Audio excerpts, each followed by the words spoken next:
all'azienda ospedaliera di Padova l'affidiamo al dottor Dal Bene. La governance della sanità padovana cambia volto con le nomine dei nuovi direttori generali scelti dal presidente della regione Luca Zaia. All'azienda ospedaliera arriva Giuseppe Dal Bene, prende il posto di Daniele Donato che va in pensione e che aveva sostituito ad interim Luciano Flora, diventato il nuovo manager della sanità veneta.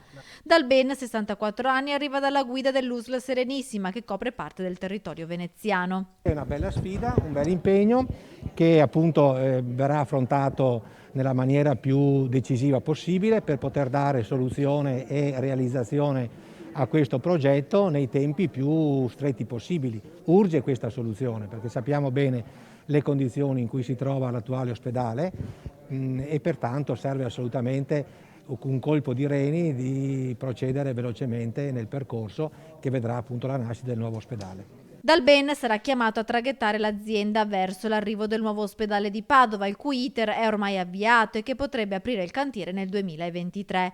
Cambio al vertice anche per l'USL 6. Domenico Scibetta va in pensione e al suo posto è stato nominato Paolo Fortuna, 57 anni, che fino all'altro giorno era direttore del Dipartimento dei Servizi Sociali dell'USL Euganea. Una scelta interna che guarda così al territorio e ai distretti. Infine Patrizia Benini, ex direttore sanitario dell'USL 6, è stata nominata direttore generale dell'Istituto Oncologico Veneto.